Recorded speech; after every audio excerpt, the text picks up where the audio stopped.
visita, la última, en junio de 1927. O sea, cuando él se va, en febrero, cuando lo echan del país, su señora está embarazada de su última hija. Para costear el viaje de este montón de personal, tiene que vender su casa de Santiago. Adelante. Pero la mamá, estando ya en Lovaina, muere repentinamente el 28 de diciembre de ese año 27 de un aneurisma en la aorta, dejando desolado a su marido. Joaquín y Vicente lo apoyan, haciéndose cargo lo más posible de los hermanos menores. Con ayuda del arzobispo de Santiago, don Rafael Luis logra autorización del coronel Ibáñez para volver con su familia a Chile, a donde llega a fines de febrero del año 28. El precio es su compromiso de no intervenir públicamente en asuntos políticos. Sigue interviniendo, pero en su casa, donde hay muchas reuniones políticas, pero públicamente no puede actuar. El exilio ha sido breve para la familia desde fines de agosto que parten a Europa hasta fines de febrero que vuelven, pero de emociones muy intensas que marcan la vida de Joaquín. La tercera etapa es la decisión de Joaquín. Al regresar del exilio, vuelve al Colegio de los Sagrados Corazones de Alameda en Santiago, donde había estado los tres cursos de preparatorias y el primero y la mitad del segundo de las humanidades. Y se integra al tercero. No perdió por el tiempo que estuvo en Lovaina, no perdió, lo hicieron entrar al curso que le correspondía como si lo hubiese hecho el segundo entero. A fines del sexto año, que era el último, la costumbre es que los alumnos hagan un retiro de 3 días en Los Perales. Los Perales es el seminario de la congregación que queda en el campo aquí en esta región de Valparaíso. En ese retiro, Joaquín siente con fuerza el llamado a ser religioso de los Sagrados Corazones. Lo explica con unas palabras que escribe al final de su vida, el año 2000, un año antes de morir. Adelante. Diapositiva nueva. Oh. Verónica. Se quedó pegada, Verónica. Eso. El día, dice Esteban, escribe hacia el final. No, para atrás. Verónica, atrás. Está bien. Ahora, el día más joven de mi vida fue a los 17 años, con el Evangelio de Juan en mis manos. Dios me dijo al corazón, dame de beber, si conocieras el don de Dios. Es el capítulo 4, el encuentro de Jesús con la samaritana. Y yo le dije sí a Dios. Hace 69 años le dije que sí. Lo recuerdo todo. Era en el campo y los espinos estaban floridos. Todo respiraba ansias de amar, anhelos de descubrir caminos, inmensos deseos de ser feliz, de ser todo a la vez. Pero mi corazón de adolescente se traía todo mezclado, muchos sí y muchos no, muchos propósitos santos y buenos y muchos miedos, muchas timideces y a veces negativas y negaciones como Pedro. Pero esa tarde todo fue diferente. Se evaporaron todos mis no y todas mis cobardías, y yo libremente me dejé seducir por Jesucristo. Comprendí que todo lo que yo no podía hacer solo, lo podía con Él y en Él. Ese fue el día más joven de mi vida, el día de la audacia más grande que yo podía soñar. Él me dijo, ¿vienes? Y yo le dije, sí, para siempre.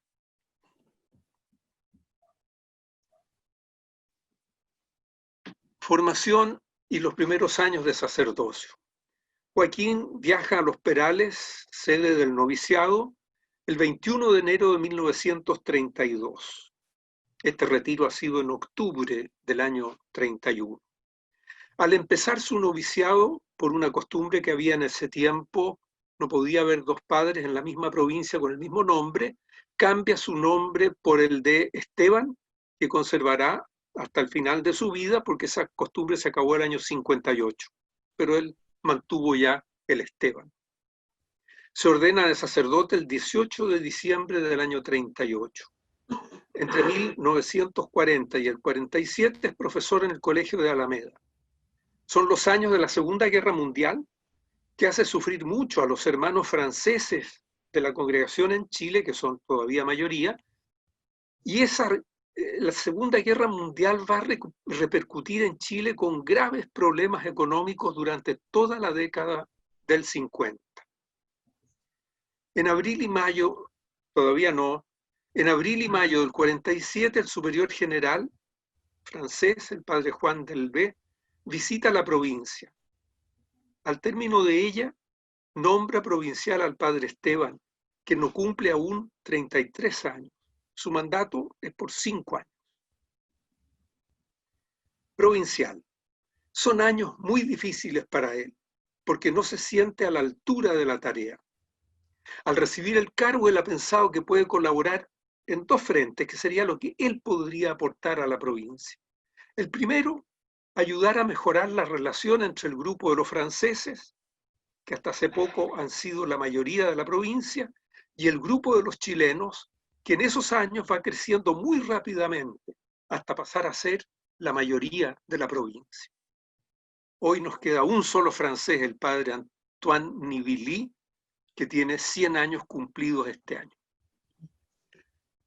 Los franceses son mayores, tienen experiencia en la tarea escolar y se sienten depositarios de la tradición de la provincia. Digo la tarea escolar porque cuando el padre Esteban es nombrado provincial, la provincia solo tiene 4 colegios. Esa es toda su tarea. Valparaíso, Concepción, Viña del Mar, Santiago. No hay más tarea. En cambio, los chilenos son jóvenes y buscan abrir a la provincia a nuevas formas de llevar los colegios y a nuevos campos de la tarea pastoral. Y el segundo frente, que el padre Esteban quiere, en el que quiere aportar algo, es impulsar la vida espiritual y religiosa de los hermanos jóvenes chilenos, a veces bastante deficitaria. Ya, pero el balance que hace Esteban una y otra vez es que en ambos frentes ha fracasado. Tiene la sensación de no tener capacidad de mando. Piensa que otros pueden lograrlo y podrían hacer maravillas en la provincia porque hay muy buen material humano.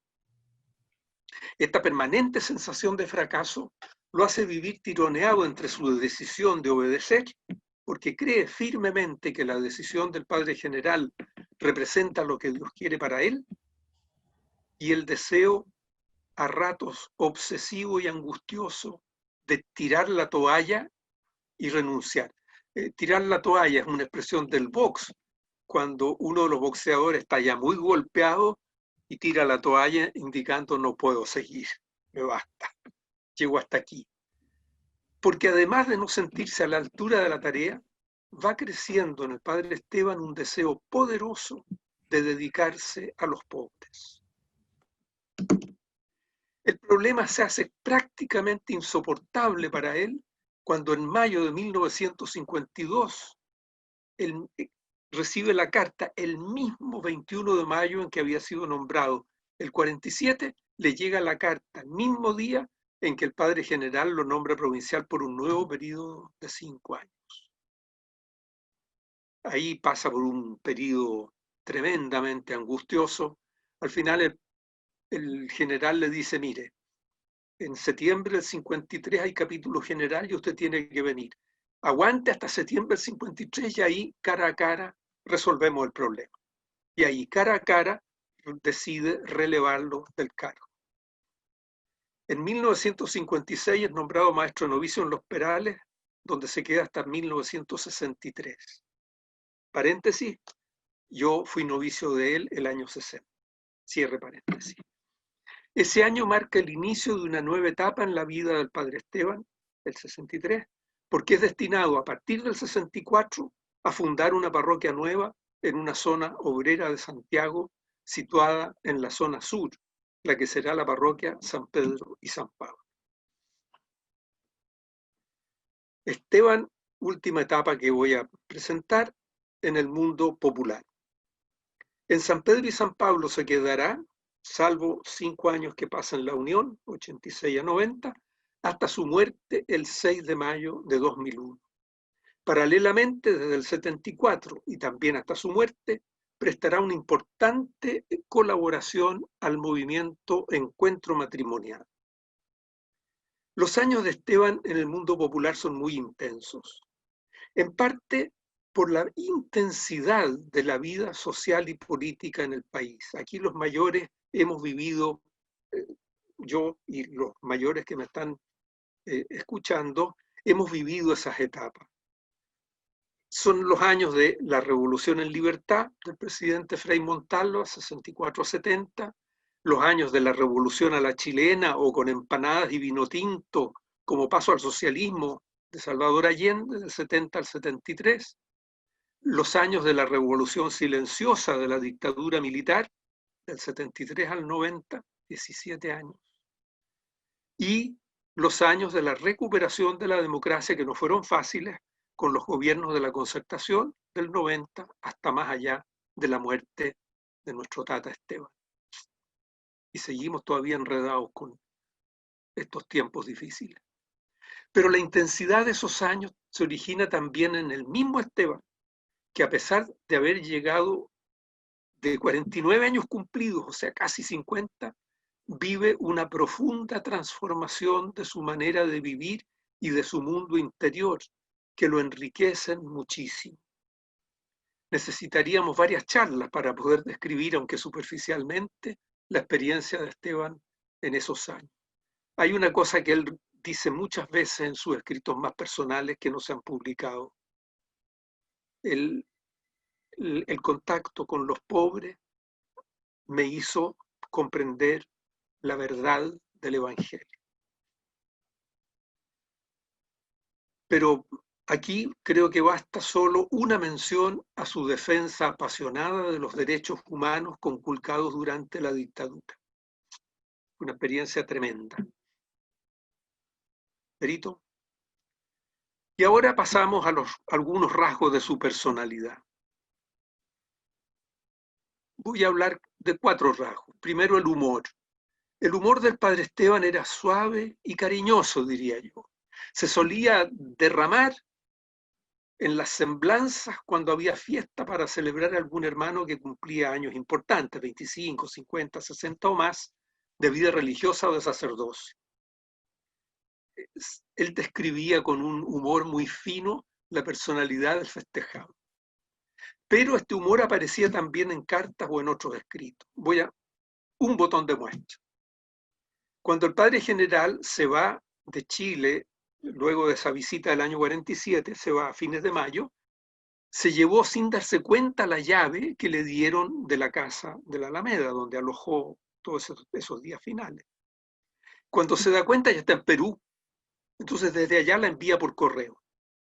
Pocos días después de recibirla, Esteban le escribe en una carta: recibí la llave y la cariñosa tarjeta. Por sus méritos queda usted definitivamente admitido en el club de los distraídos, pero simplemente como sujeto privado de voz, ni siquiera activa, o sea, no tiene derecho ni siquiera a intervenir en las reuniones del club.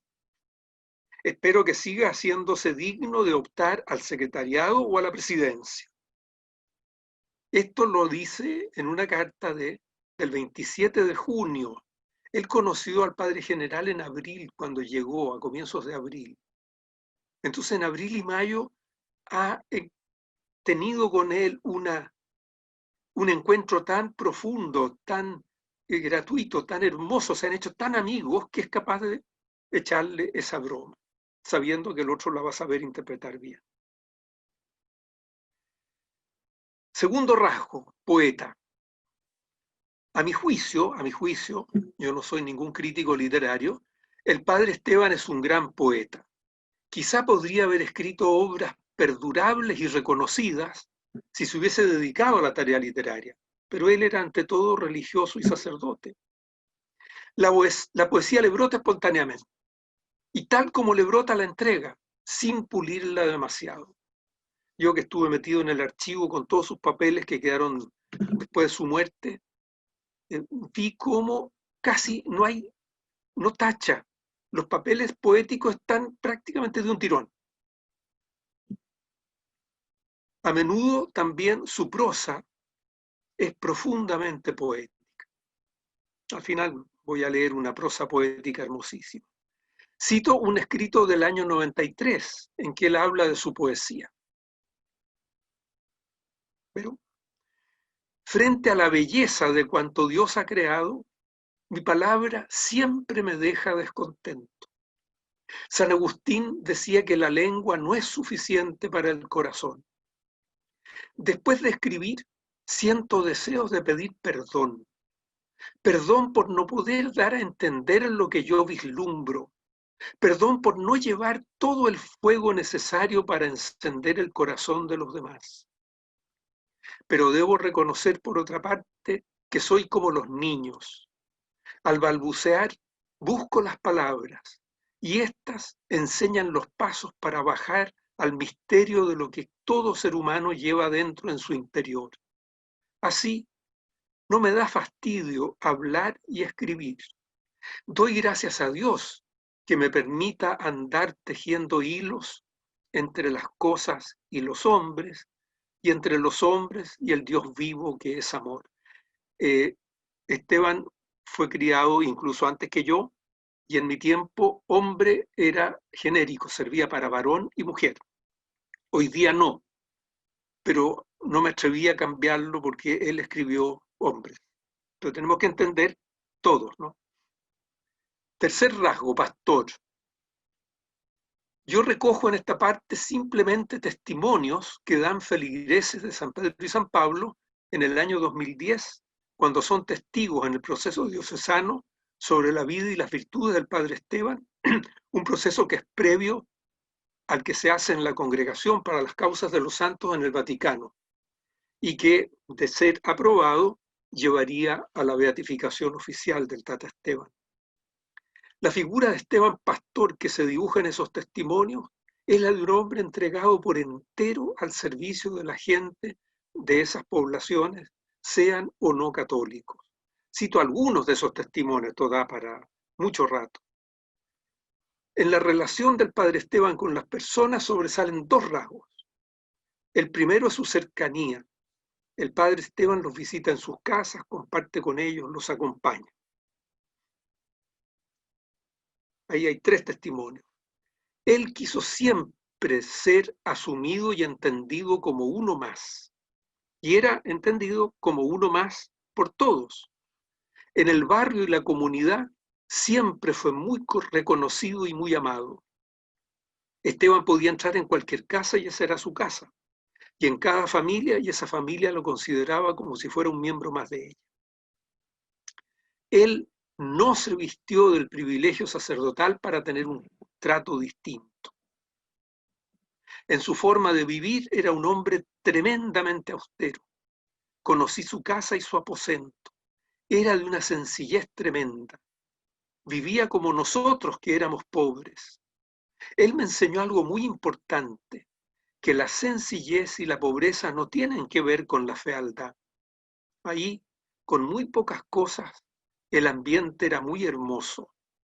A uno le gustaba estar allí, porque tenía estética, con la madera, con el vidrio, con los vitrales hechos por él, con las plantas, porque era un extraordinario jardinero. Otra cosa que dicen los testigos es que el padre Esteban incorpora a la gente a la acción evangelizadora porque confía en ellos.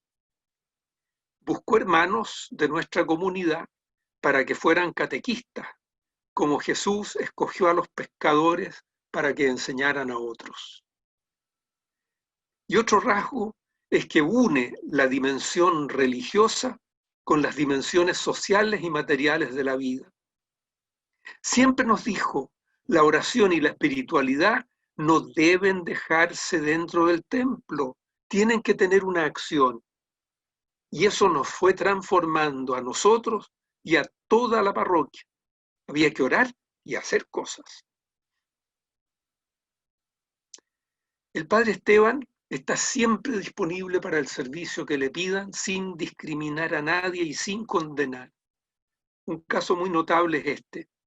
Mi padre, por ejemplo, era alcohólico y pasaba temporadas muy difíciles y por ende nosotros. Mi madre pasaba noches enteras sin dormir por el escándalo y la violencia. Entonces mi mamá me decía, anda a buscar al padre Esteban. Era el último refugio que tenía y eran las 3 de la mañana. Yo iba a la vuelta, vivía muy cerquita, le golpeaba el vidrio de la ventana y le decía, padre Esteban, mi papá está borracho. Y llegaba Esteban a la casa, lo miraba y le decía, Joel, anda a acostarte. Y mi papá, como un cordero, se iba a su cama. En cuanto a su concepción de la iglesia, la gente de San Pedro y San Pablo se da cuenta de que para el padre Esteban la iglesia somos todos, lo que implica un protagonismo de los laicos, pero también el respeto a la jerarquía y a sus orientaciones. Decíamos que en la iglesia parroquial y comunitaria no debía haber jefes, porque todos somos la iglesia. Don Esteban agregaba, el único jefe verdadero es Jesucristo. Otro, recuerdo una anécdota que tuve con un sacerdote. Él me dijo, tengo un problema de vocación, tengo problemas de vocación, me estoy cuestionando la vocación sacerdotal. Pero finalmente este sacerdote me dijo, he descubierto que esta señora vieja, gorda y fea que es la iglesia, es mi madre, y yo voy a seguir acá. Después supe que eso le había transmitido el padre Esteban. Una clave fundamental para el padre Esteban, Jesús está en cada persona. Tenía el gran don de convivir con la gente, de asumir al ser humano que tenía al frente como un igual. Recuerdo que cuando yo estaba con él estaba dedicado a mí totalmente y que yo era muy importante para él, a pesar de ser un niño de 7 años, y que me escuchaba como si yo fuera el más importante en ese instante. Y esa misma capacidad yo veía que él la expresaba con todos, con ancianos, obreros, con las dueñas de casa. Era capaz de escuchar y entender los problemas de fondo que los seres humanos vivían. Yo creo que esa era su gran cualidad, la de ver en el otro a Jesús. Por lo tanto, no podía haber nada más importante. Si usted estaba frente a él, era la persona más importante, porque era Jesucristo quien estaba frente a él.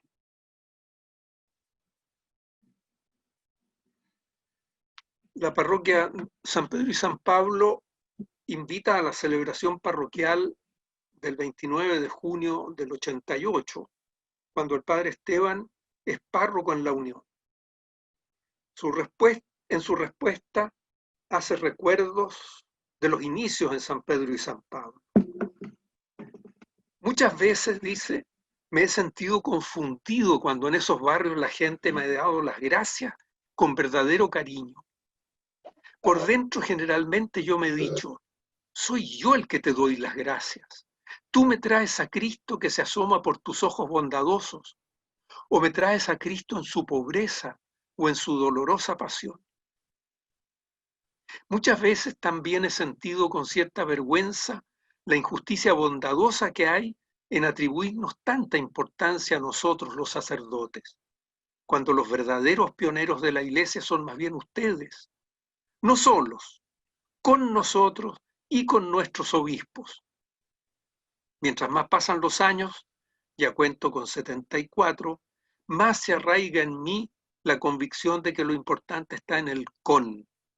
Uno con otro nos vamos hermanando en Cristo y así vamos siendo comunidades con Cristo con todos los demás hombres, de nuevo, varones y mujeres.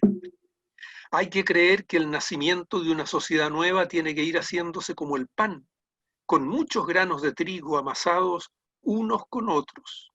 No importa que sean pequeñas y pobres las comunidades que van naciendo en nuestros rincones. Nosotros creemos que son semillas y están brotando, ganándole terreno al egoísmo poderoso de los sin compasión, sin justicia, sin respeto al pobre. No es cuestión de arrancar la mala hierba mezclada con el trigo, es cuestión de ganarle todo el terreno, que el con se la gane al sin. Y por último, disponibilidad. Un grupo de estudiantes de la congregación le pide un aporte sobre el ser religioso presbítero de los Sagrados Corazones. El padre Esteban está en la unión y les envía una carta. Típico del padre Esteban, que es volado, distraído, no le pone fecha, pero por los datos que cuenta en la misma carta es entre el 88 y el 90. Cuenta primero algo de su vida religiosa y de fe y luego destaca los valores que ha ido descubriendo y asumiendo. El primero de los valores es la disponibilidad. Disponibilidad y obediencia al Señor. Yo creo que este valor ha sido y es muy central en mi vida. La casa, el tipo de trabajo, la comunidad como conjunto de esas personas, las responsabilidades pastorales, la gente a quien me ha tocado servir, todo eso es el lugar de encuentro con Dios. Es aquí, en esta presencia, donde me es dado por Dios mismo vivir mi vida al servicio de Jesús y su evangelio. Este simple acto de fe habitual me da una mirada que me atrevo a decir contemplativa de lo que es el campo de Dios para mí.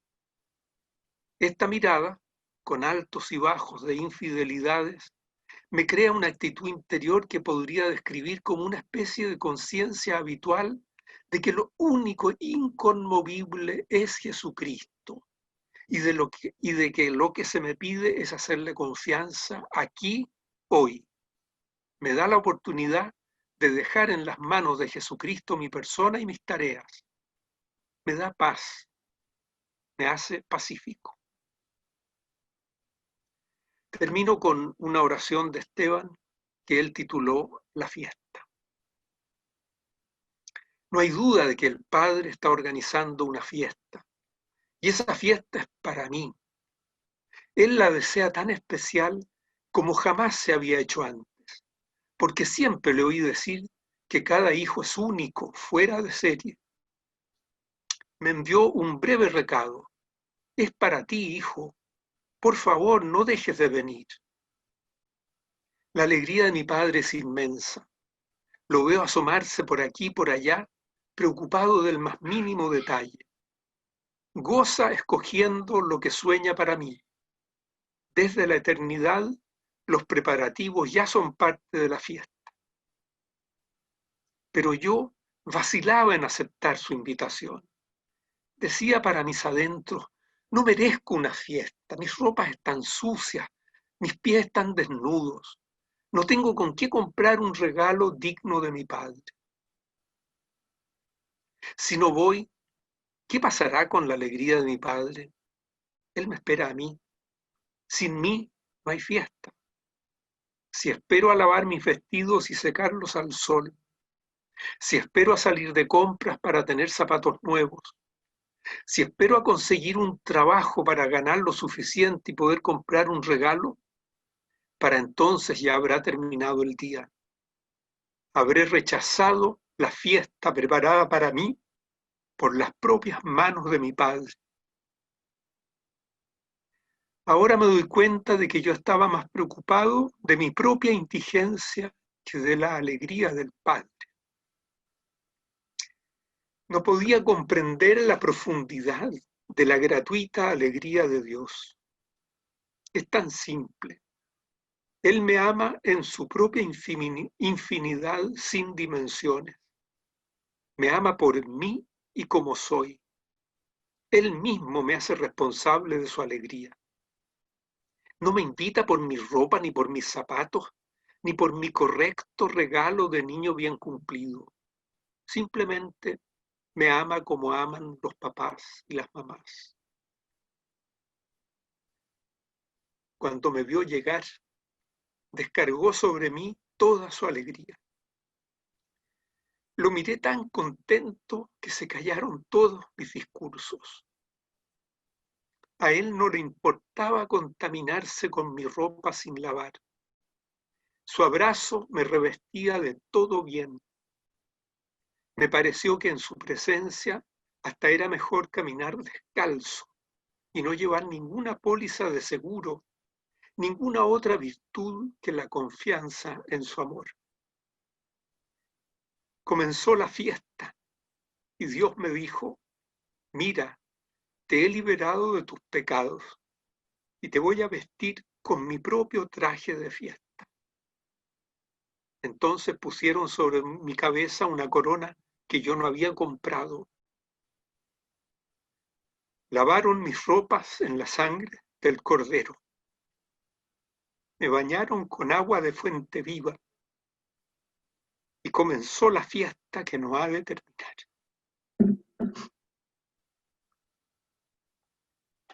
Eso. Uy, qué palabras tan hermosas. No sé si les habrá pasado lo mismo, pero estábamos muy concentrados y nos impregnábamos y nos imaginábamos al Tata Esteban, los que tuvimos el privilegio de conocerlo. Pero gracias, Padre Sergio. Muy, muy lindo. Además, nos emocionó mucho.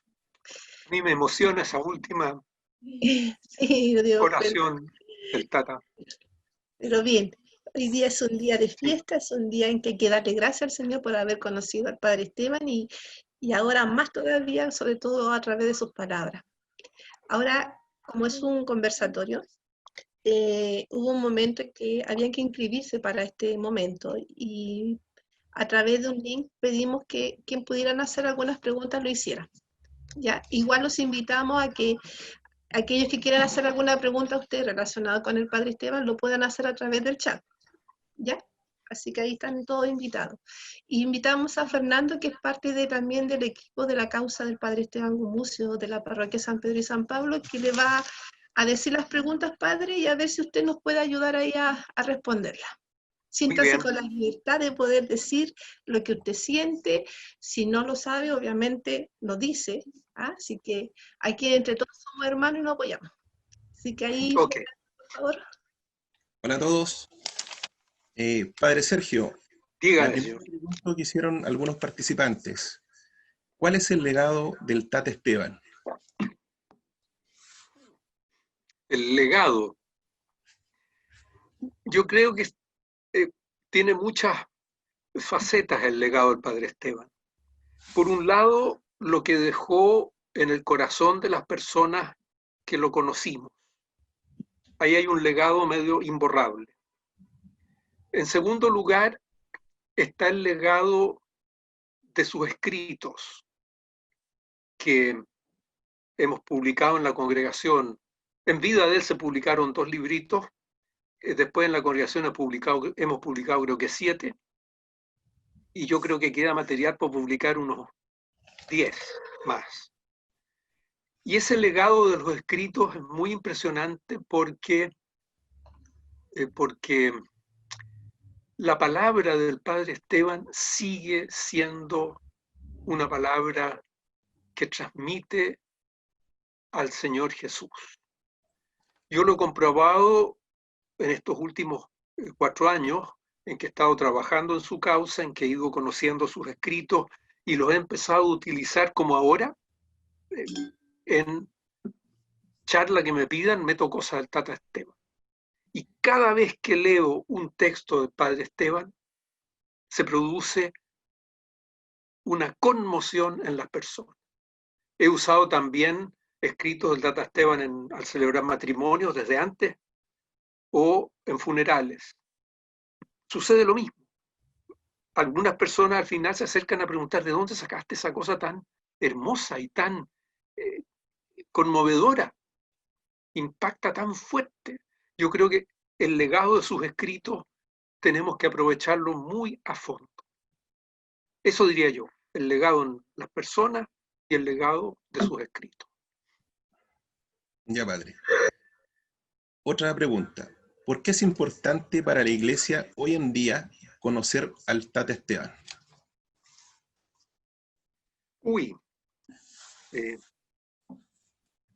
El sacerdote del Vaticano encargado de la causa del padre Esteban, yo soy el medio pollo de él, pues yo tengo que hacer el trabajo, pero él lo tiene que presentar al final.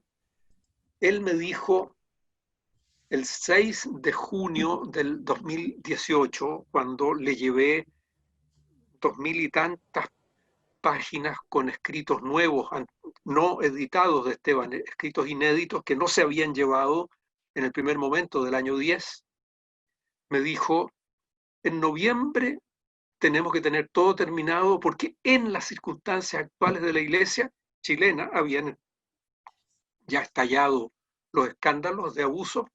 En las circunstancias actuales, la figura del padre Esteban es fundamental para mostrar que hay sacerdotes que son fieles a Jesús y fieles al pueblo, a la gente a la que sirve. Yo creo que por ahí es, además que una beatificación del Tata Esteban le da una autoridad mayor, porque significa que las autoridades oficiales de la Iglesia han reconocido su gran valor. Ya no es que solo nosotros, ya es mucho que solo nosotros lo creamos muy valioso, pero si además, y en este momento, por ejemplo, con el Papa Francisco, que es tan parecido a Esteban. Yo he estado, no lo he hecho así muy a fondo, pero de repente me pongo a leer una cosa de Esteban y voy anotando, esto lo dijo después tal cual o casi igual Francisco, o estoy leyendo algo de Francisco y digo, pues si esto es del Tata, el Tata ya lo dijo en tal o cual oportunidad. Más ahora entonces, con ese Papa que sintoniza también con Esteban. Si él lo beatifica, bendito sea Dios. Eso. Relacionada con la beatificación, padre. ¿En qué tramitación actual se encuentra la causa de beatificación del padre Esteban? Bueno, en este momento en Roma están en vacaciones, no solo por la pandemia, sino porque agosto, septiembre no pasa nada. Todo se detiene en Italia y en el Vaticano, por supuesto. Entonces, en este momento estamos en compás de espera. Y se ha producido entre medio una cosa bien incómoda, que todavía no la confirmo, pero parece que es así, que este señor del Vaticano, con quien yo me había entendido en 2017 y 2018, ya no está en ese cargo y lo ha reemplazado otro con quien no he tenido ningún contacto por ningún lado.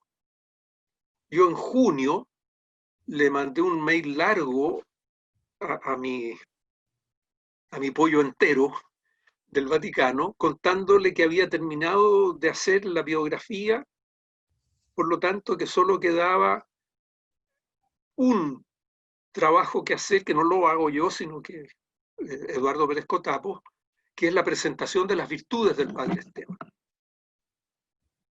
Yo ya hice 2 estando en Roma, terminé la biografía, el tercero, y falta ese cuarto, que es la presentación global de las virtudes de nuestro Tata Esteban. Y no me contestó desde junio, ya septiembre, y él normalmente me contestaba, a veces con un poquito de retraso, digamos 10 días, pero esta vez nada. Yo no sé si se lo llevó el COVID-19, no tengo idea de lo que ha pasado.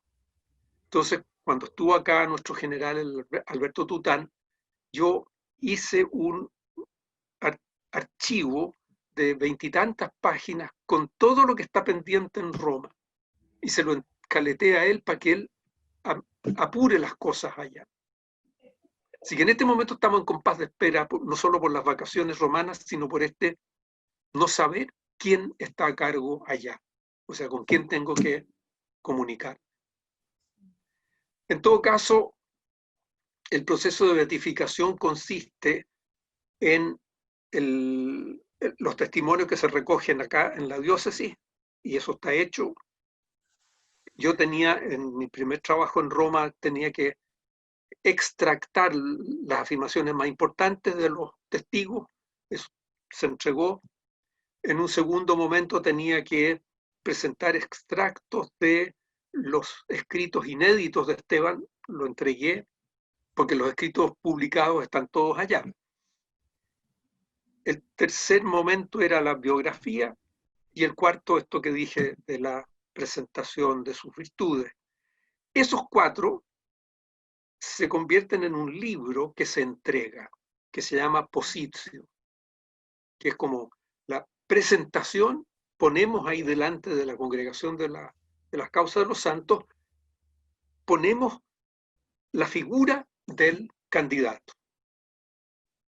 Y eso tiene que ser asumido personalmente por el relator, que se llama el funcionario del Vaticano al que se le encarga esta causa.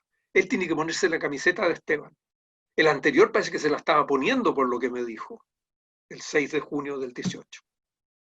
No sé qué va a pasar con el nuevo, si es que hay cambio. Pero con ese la cosa iba re bien.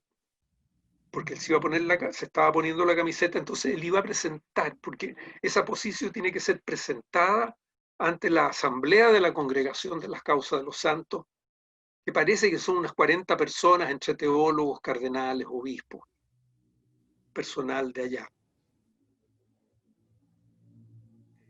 Y ellos tienen que votar. Ellos tienen 2 años de plazo. Una vez que el relator presenta a la asamblea un candidato, la asamblea tiene 2 años de plazo para decidir. Están apurando las causas. Si sí o no. Ahí estamos. Relacionado con lo mismo, pregunta, ¿cómo podemos nosotros aportar al proceso de beatificación del Padre Esteban?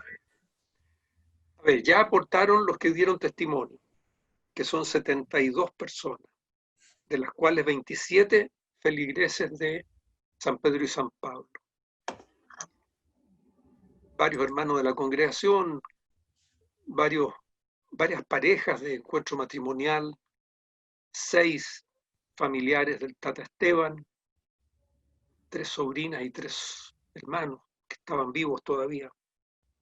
Así. Esas personas ya colaboraron. Yo creo que ahora nuestra colaboración podría ser en 2 direcciones. Una, difundir ese legado doble del Padre Esteban, el que nosotros tenemos en el corazón y el de sus escritos. Difundirlo lo más que se pueda. Y, por otro lado, la oración. Pedirle al Señor que si quiere que Esteban sea beatificado para bien de nuestra iglesia, yo creo que es para bien, él sabe más que yo. Si quiere que sea beatificado, que apure la cuestión, pu.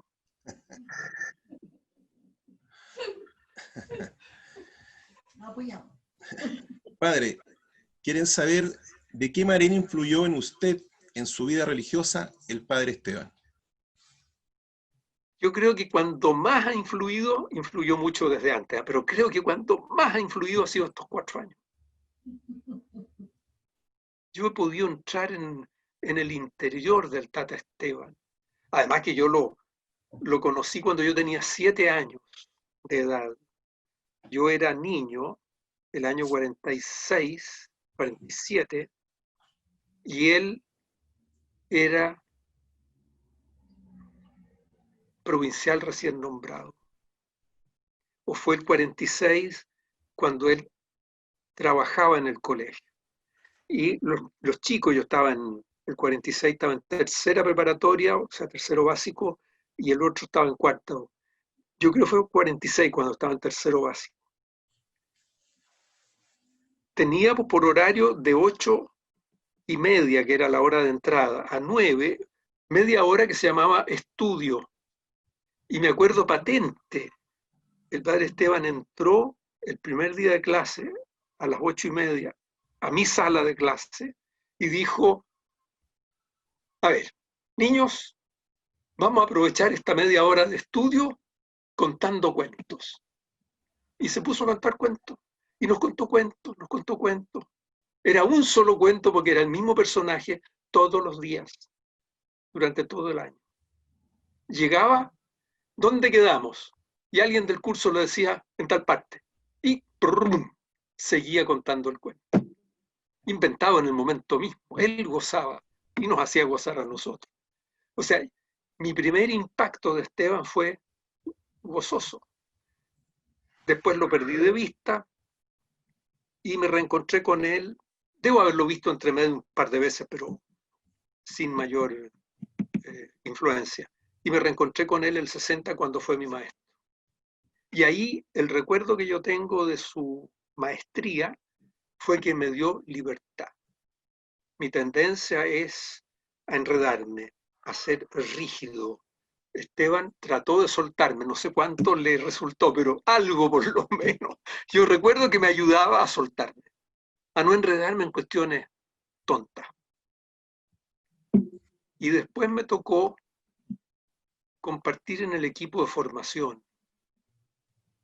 Yo entré al equipo de formación el 76 y él el 77. Y estuvimos juntos hasta el 83. Y el equipo de formación teníamos reuniones todos los meses y una jornada de 3 días a final del año.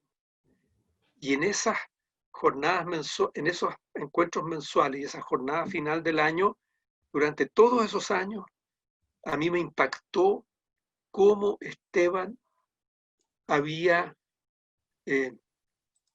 cambiado del Esteban que yo conocí en el noviciado, que era muy adentro, muy poco comunicativo. Se había convertido en un hombre que era capaz de expresar sus sentimientos, de decir lo que sentía, lo que le pasaba, con una libertad maravillosa, que nos arrastraba a los demás cuando teníamos esa jornada al final, o también en los encuentros mensuales. Siempre hablábamos de nosotros mismos porque era un poquito nuestra comunidad, porque en las casas de formación uno es formador y está con cabros chicos, entonces no es fácil hacer comunidad así, una comunidad a fondo, la teníamos ahí. Y Esteban yo creo que fue el alma de esos encuentros. Y en esos años, el 80, me tocó acompañarlo a él como el maestro de novicios y yo el socio. Por aquí vi que estaba Mario Soto, que es víctima de ese año 80, víctima de mí mismo. No te vimos porque estabas estudiando, estabas preparando clases. Falso, de toda falsedad absoluta, no importa. Y después los encuentros de congregación, que son bastantes en el año. Pero yo digo, estos 4 años me han permitido, como quien dice, juntar eso que yo conocía de Esteban, más o menos por fuera, más o menos por dentro, con sobre todo sus cartas y sus escritos personales que no se han publicado, juntar el Esteban de dentro con este Esteban de fuera que yo conocí y armar una figura admirable. Y después he tenido que escribir la vida. Desde octubre del 18, cuando volví de Roma, volví en noviembre, pero en octubre empecé a escribir la biografía y la terminé ahora en junio. O sea, casi 2 años escribiendo la biografía. Eso significaba meterme de nuevo en todo Esteban por todos lados. Entonces, estos años han sido fenomenales. Padre, la última pregunta. Me interesaría conocer la historia de su poema Testamento, la iglesia que yo amo. Sí, no sé la historia. Yo sé, a ver, lo que yo sé es que Esteban se la regaló como homenaje al cardenal Silva, al punto que el cardenal Silva la tomó, la hizo suya y la declamó muchas veces. Incluso grabó ese poema con su voz en un cassette de la época. Entonces, todo el mundo cree que es un poema al cardenal. El cardenal no tenía nada de poeta. Era un hombre de acción, un hombre práctico. ¿Qué poesía? Nada sabía valorar. Alguna buena poesía, pero él era incapaz de escribir poesía. Eso es lo único que sé de la historia. Se la regaló al cardenal, el cardenal la hizo tan suya que pasó a ser la iglesia que yo amo, escrita por el cardenal. O sea, hay que luchar con todas las fuerzas para decir no es del cardenal. Hay que defender la propiedad privada. Muchas gracias, padre. Bien, pues padre. No sé, queremos invitarlos a ustedes si quieren hacer alguna pregunta al padre Sergio, a los participantes acá. O algunas palabras, no sé, el padre, porque dentro de los chats, por ejemplo, decía que lo había emocionado mucho. Así que se agradece, padre Sergio. Nos emocionó mucho. Y a ver, ¿quién más? Yo quisiera dar un testimonio. A mí me tocó más o menos en el año 90 conocer al padre Esteban, aquí en Concepción, en el colegio. Y me tocó asistir a una charla que él dio. Y me acordé cuando Sergio dijo que a él le contaba cuentos. Y esta charla fue un cuento. Cuento muy entretenido, muy bonito, pero lo importante de este cuento es que estaba explicado en forma muy simple problemas muy complejos. Y eso no es fácil. Eso lo logran solo las personas sabias. Me acuerdo de Einstein, que escribió sobre la teoría de la relatividad en su tiempo, en el año 50, que era entendida por muy pocos científicos en el mundo, menos de 100. Él escribió un libro que uno lo leía y entendía perfectamente su teoría de la relatividad. Era Einstein. Aquí era el padre Esteban.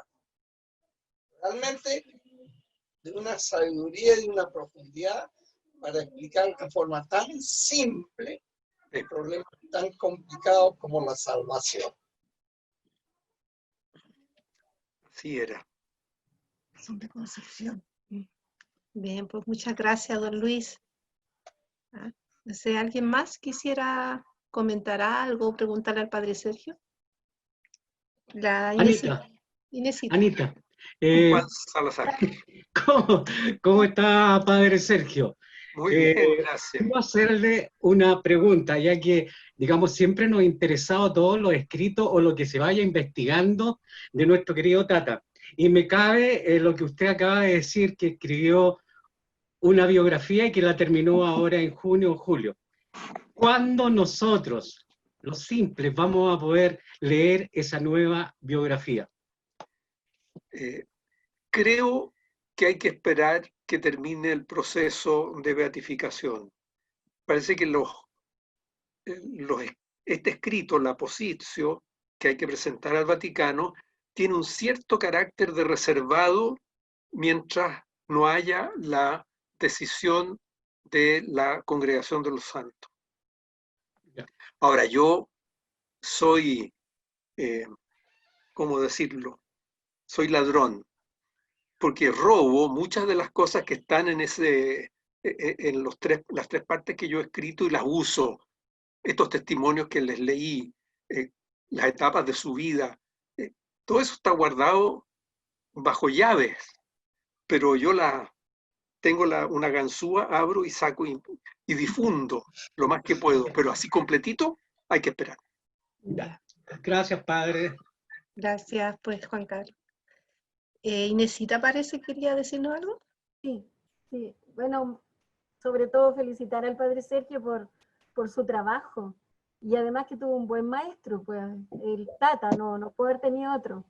Pero lo que yo quiero decir del Tata es que nosotros, aparte de haberlo conocido como sacerdote, era nuestro vecino. Entonces, nosotros teníamos otro tipo de relación con él. Por muy cura que él fuera, la relación de vecinos siempre es diferente, porque además estamos como más cercanos, estamos en el diario vivir.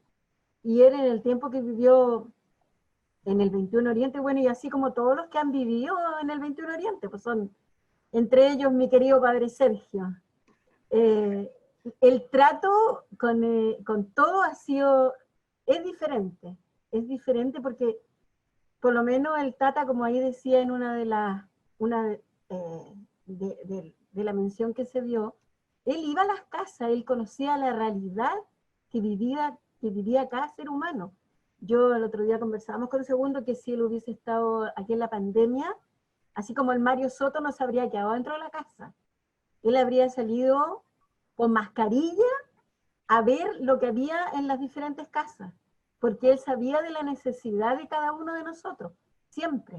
Entonces hay cosas que nosotros tenemos muchas historias con él, muchas, aparte de todo lo que yo dije cuando me entrevistaron. Uno se va acordando después con el tiempo de todas las cosas que le tocó vivir con él. Y nosotros vivimos los peores momentos de la dictadura con él. Entonces hay cosas que, bueno, nos tocó vivir. El día 4 de septiembre, por lo general, acá siempre habían protestas. No nombro el general. Y todos los chiquillos que vivían con nosotros sabían. Nosotros a las 3 de la tarde nos tiraban bombas lacrimógenas dentro de las casas. Adentro de las casas. Y el que salía a ayudarnos eran los curas, o sea, ellos eran los que estaban ahí con nosotros. Entonces, el otro día conversábamos con las chiquillas, digo yo, de mi edad, y nos acordábamos de ese tiempo del 4 de septiembre, que es mañana. A nosotros se nos hacía muy difícil, porque como estamos tan cerca con la Yungay, y fuimos luchadores, o sea, luchamos en la medida de lo que podíamos cada uno. Pero sí, y bueno, padre Sergio, ha sido un buen discípulo del Tata, y lo felicito por eso. Un abrazo. Muchas gracias, Inesilla. Y don Segundo. Padre Sergio, Regina le habla. Allá. De Encuentro. Sí. Antes que nada, agradecer su compartir, Padre Sergio. Nos ha traído al Tata Esteban no solamente en la parte cerebral, sino que en el corazón. Usted nos ha desnudado al Padre Esteban frente a todos y nos ha mostrado todo lo que un poquito alcanzamos a vivir con él. Nosotros tuvimos la maravilla de que él estuvo en la última comunidad de encuentro matrimonial, fue los últimos momentos de su vida. Y él fue uno más, tal como usted en un momento dijo. Él nunca en la comunidad se quiso destacar de ninguna forma, sino que al revés, él era uno más. Él llevaba el pancito cuando le correspondía llevar. Él realmente era su sencillez, su disponibilidad. Él mandaba un fax en esos tiempos cuando él no podía asistir a reunión. Entonces era un respeto que él irradiaba hacia todos, y todos éramos importantes para él. Yo creo que el haber conocido al Padre Esteban, no me gusta mucho como apoderarnos de él, pero es como un poquito sentir ese orgullo, esa cosita rica que estremece el corazón. Y yo le agradezco, Padre Sergio, porque usted nos ha mostrado al Tata como estábamos acostumbrados a verlo. Muchas gracias. No hay de qué. Yo también quiero decir algo. Bueno, darte las gracias, Sergio, porque la selección que hiciste de cosas de Esteban fue espectacular y fue muy bonito oírte. Entonces, el tiempo que has estado trabajando con Esteban, realmente te ha hecho mucho bien. Así que muchas gracias. Y lo otro es que contar algo presente. El domingo voy a ir a rezar con una familia de 22 Oriente, que fueron vecinos del Padre Esteban, y seguramente Juan Carlos estuvo en esa casa, fue de los Scouts. No sé si tú participaste ahí en esa casa. Y son los vecinos de esa señora que murió de COVID hace poquito y no la pudieron ver, no la pudieron enterrar. Y ahora me pidieron que rezara por ellos. Y la ternura que hay en esa casa y la memoria que hay de Esteban es muy potente, muy bonita. y lo que es nuestra población. A mí me gustan mucho los escritos de Esteban y siempre cuando pensaba cómo mostrar a María, recurría a los escritos del padre Esteban. Y lo que me pasó hace poco, un par de años, 3 años, es que cuando Esteban habla de la Virgen, las letanías de la Virgen, la señora de los pañales, la mamá con olor a leche, la mamá de un detenido desaparecido, me di cuenta que estaba describiendo a las pobladoras. Entonces la imagen de María, de Esteban, era las mujeres de nuestra población. Y así pasa en todos sus escritos, cómo refleja lo hermoso, lo valioso en medio de la pobreza que tiene cada ser humano. Entonces, un excelente testimonio. Bueno, y yo quiero decir algo pesado porque para rendir honor a la tradición. Mientras más se tarden en beatificar al Padre Esteban, vamos a tener al Padre Esteban más presente. Porque una vez que se beatifica a alguien o se santifica a alguien, ya, chao pescado. Así que no hay ningún apuro, sigamos haciendo memoria de él. Bueno, gracias, Sergio. Bueno, son palabras muy, muy bonitas que nos identifican a todos, así que gracias, Padre Mario. Padre Sergio, por aquí nos dicen, Carmencita, dile al Padre Sergio que haga un libro con anécdotas que los vecinos y gente de la comunidad tuvo con el Tata. ¿Ah? Por ahí hay uno. Por acá también dice María Pozo, gracias, yo viví muchas anécdotas con el Tata Esteban y me acompañó a mí y mi familia. Para nosotros, dice, ya es un santo. Qué hermoso. Eso lo dicen también varios de los testigos en el proceso aquí en la diócesis de Santiago, el año 2010. Incluso hay algunos que dicen que les parece que Esteban, que era tan sencillo, debe estar en contra de su proceso de beatificación.